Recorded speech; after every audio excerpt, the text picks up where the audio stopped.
Welcome to the channel again. So ako pala ulit si Tito Al. So welcome to Al Chills TV. So for today's video, yung share ko sa inyo is yung paano i-connect yung dalawang sound card. Yung ginagamit ko, yung F998 at saka yung V8. So ito yung setup na ginagamit namin. Ganun din pag nagla-live kami. Ngayon sa video na to, i-share ko sa inyo kung paano ko siya sinisetup. Kasi nga, pag V8 lang, hindi ako makakonect ng gitara. Yun yung isang problema sa V8 na nabili ko dati.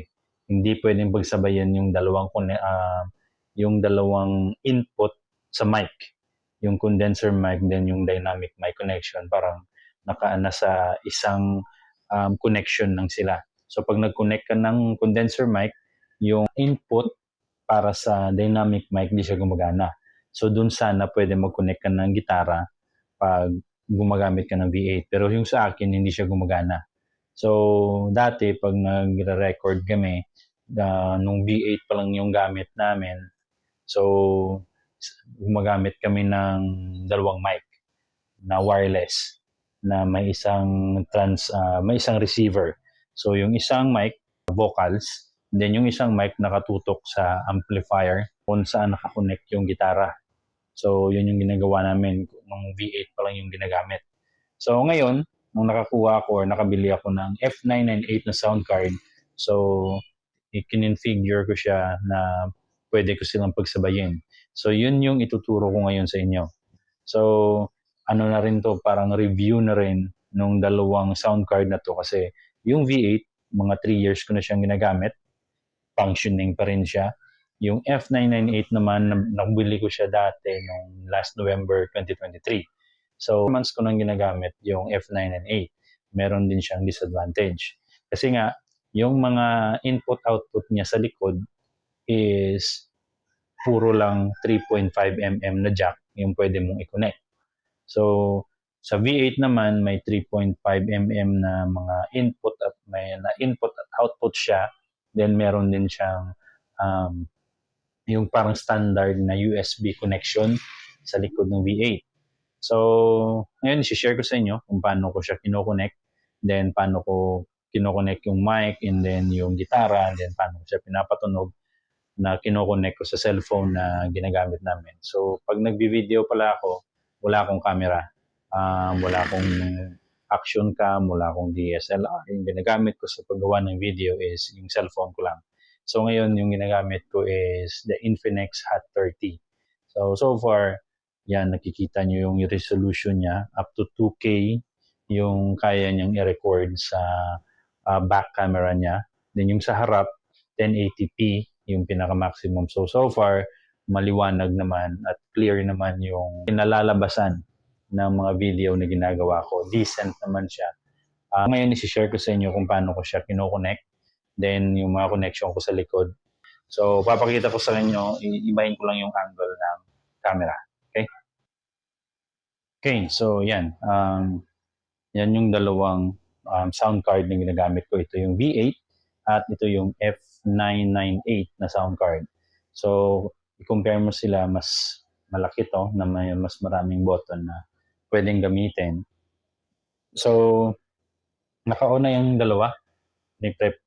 Inanda ko na kanina bago ko pa gawin yung video kasi para ready na. So, tanggalin ko muna ito naka-charge kasi nga medyo matagal na rin, 3 years na rin. Mahaba pa rin naman yung battery life niya kaso pag ganito na gumagawa ako ng video na medyo matagal, paulit-ulit ako ng yung pag-record. So, mas mabilis siyang malubat. Ito, naka-charge na, matagal talaga itong malubat. Maabot to ng mga 3-4 na oras ng tuloy-tuloy na gamit, hindi pa rin siya nalulubat. So, kahit di siya nakakonect. So, ito lang yung kagandaan dyan. So, then, ito naman, yung buttons niya. Alam nyo na siguro to kasi sikat naman yung V8. Dito sa YouTube, marami nang gumawa ng review nito. So, hindi ko na siya masyadong i-explain. Alam niya man siguro yung mga functions niyan. So, hindi ko pa siya kinonect sa cellphone. Yung ginagamit ko ngayon ay yung wireless microphone ko pa. So mamaya, kukonek ko siya, paparinig ko sa inyo yung sound na galing dito sa dalawa na may nakakonect na mic, condenser microphone, and then gitara. So ngayon yung setup niya, babakita ko lang sa inyo, patayuin ko to. So yan. So kung kita, tanggalin ko muna. So ngayon naka-charge siya. Ayan. So pag ginamit nyo to na kinonect nyo dito at ito yung gagamitin nyo na i-connect sa cellphone, so yung sound na manggagaling dito, papunta dito kayo magko-connect sa earphone speaker. So from earphone speaker, kukonect nyo siya dito papunta sa accompany. So from earphone speaker, kukonect nyo siya ngayon dito sa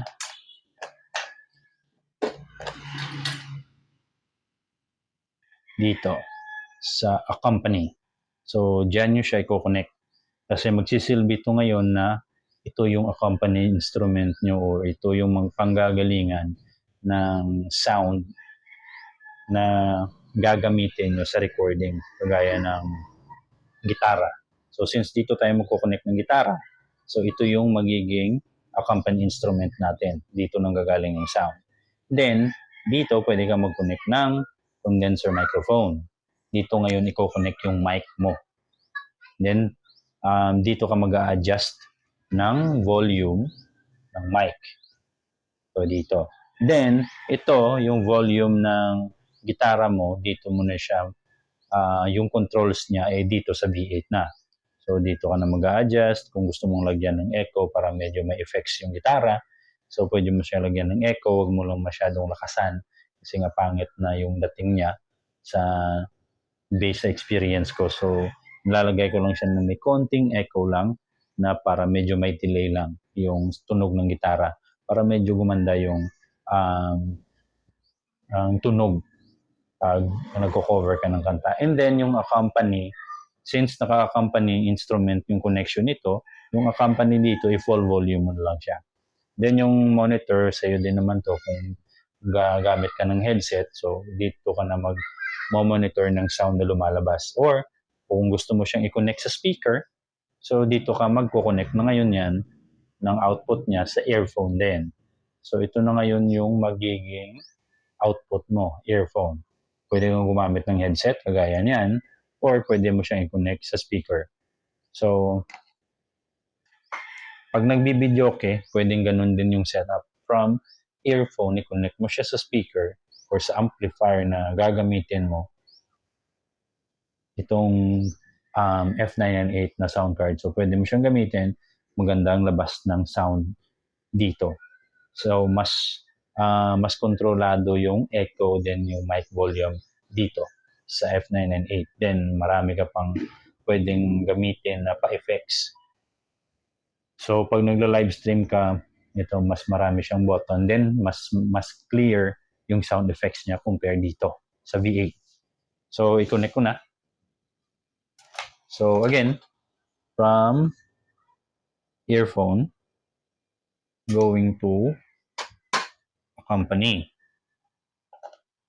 Yan. So, nakakonect na yan. And then, dito, i-connect na tayo ng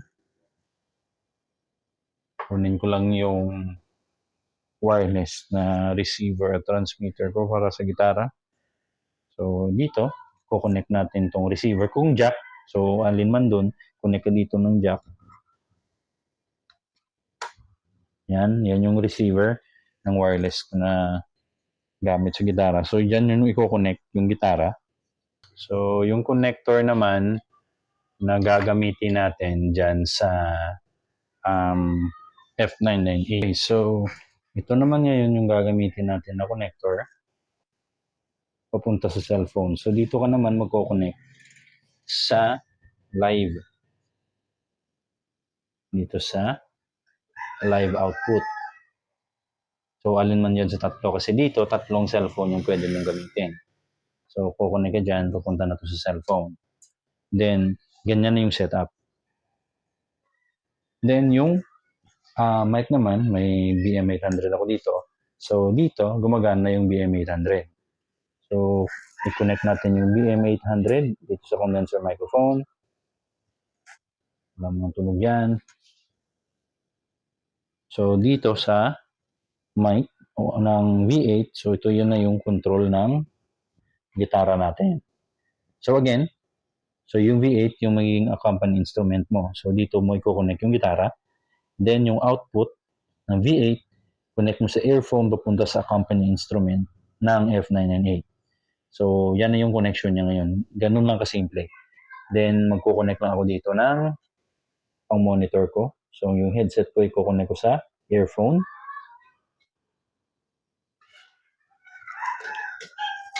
So, ito na siya ngayon, yung monitor ko. So, yan yung full setup niya. So, ta-transfer ko lang, paparinig ko sa inyo yung sound ng setup natin. So, change ko lang yung connection ng cellphone para sa mic. Okay, saglit lang. Okay, so sobrang lakas. Okay, so ito na yung sound ng setup natin ngayon. So, if naririnig nyo, so gamit ko na ngayon yung BM800 na condenser microphone. So, medyo sensitive siya at maganda yung, para sa akin, maganda yung labas ng tunog na may konting echo or reverb. So, may improvise stand din ako para ma-move ko yung boom, boom arm ko na hindi lang siya nakalagay sa table. So, improvise lang yan. Huwag niyo nang pansinin. Wow! So, ngayon, ito na yung setup. So, naririnig nyo, sana naririnig yung sound. So, depende na, kayo nang bahala magusga kung para sa inyo maganda ba yung tunog ng ganitong setup. So, yung condenser mic, again, dito nakakonect sa F998 na sound card. Then, yung gitara is sa V8. So, yung volume ng gitara ko is nakaposition 2 o'clock position. Then, yung echo niya is 3 o'clock position. So, dito, kasi medyo mahina yung equalizer nito. So, naka-full lahat. So, wag niyo kalimutan pag gumamit kayo ng sound card, yung record na knob, kailangan naka-full siya lagi para may marinig sa record nyo, sa video. Kasi pag naka-zero yan, so walang maririnig. Kahit sa monitor, may naririnig kayo. Pag naka-zero yung record na knob, dito sa alinman, dito sa mga sound card, so walang sound na makukuha yung cellphone or camera na gamit nyo. Okay? So, ito na yung setup, simple lang. So, dito sa F998, so pwede mo siyang iset na yung sound na nanggagaling dito sa sound card na to is for karaoke, meron din ditong recording studio, pro, pop, MC. So, pag karaoke, ito, ganito kalakas yung echo niya. So, pag ginamit mo yung MC is nire-regulate niya or kinokontrol niya yung echo na nanggagaling dito sa sound card. Pero pag naka-recording studio, pag yan naman yung sinet mo, so yan, regulated din yung echo na pinoproduce niya. Hindi kagaya pag sa karaoke is parang mas malakas siya. So try natin sabay yung mic and then yung gitara. So isang sample song lang. What?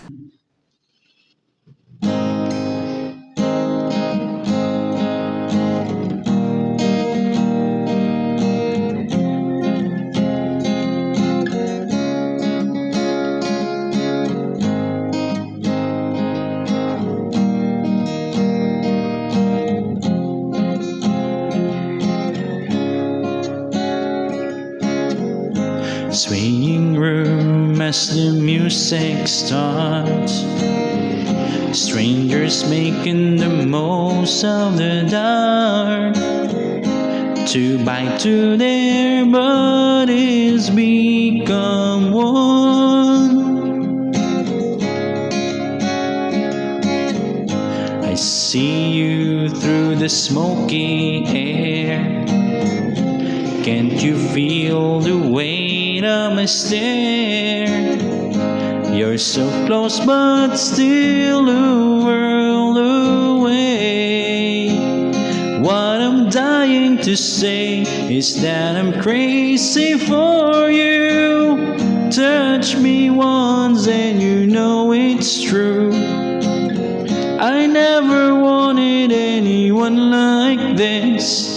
It's so brand new. You'll feel it in my kiss. I'm crazy for you. So, yan. So,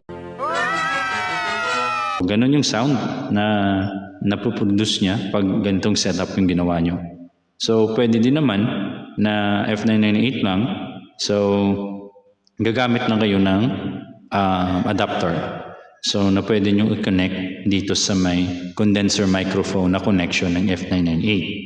So, yung adapter na 3.5 mm, yung male part niya. Then yung female, yung kunin nyo or hanapin nyo ay may dalawang female na 1/4 inch na female connector or female adapter. So, yung may dalawa na pwede nyo i-connect dito. So, para pwede nyo siyang gamitin sa mic and then sa gitara. So, pero pag ganun yung connection, na-try ko siya dati, medyo nagagawan yung sound. So, nasasabog yung tunog. Kasi nga, sabay silang pumapasok sa isang connection line. So, meron akong connector. Papakita ko na lang sa inyo. So, para pwede nyong i-try din na gawin yung connection pag yung sound card nyo is F998 lang. So, hindi sa inyo yung pwede mong gamitin yung F998 na mag-connect ka ng mic and then ng gitara. So, wait lang, setup ko. Okay, so yun, tinry ko yung connection na sinabi ko na pwede mong gamitin yung F998 lang na sound card, sabay yung gitara at saka mic. So tinry ko siya, hindi siya gumana ngayon. Pero dati, nung nag-live kami dito, so nagamit ko siya, nakakunik ako ng gitara, then yung mic sa F998 lang. Pero ngayon nung tinry ko, siguro dahil low bat lang yung receiver ng mic na ginamit ko, yung wireless microphone ko, or pwede rin na low bat na talaga yung sa mic. So ngayon di siya gumana, so hindi ko na pinakita sa inyo kasi malakas yung feedback. Mas malakas yung tunog ng gitara kaysa sa mic. So pero for me, suggestion ko na lang, separate na lang yung sound.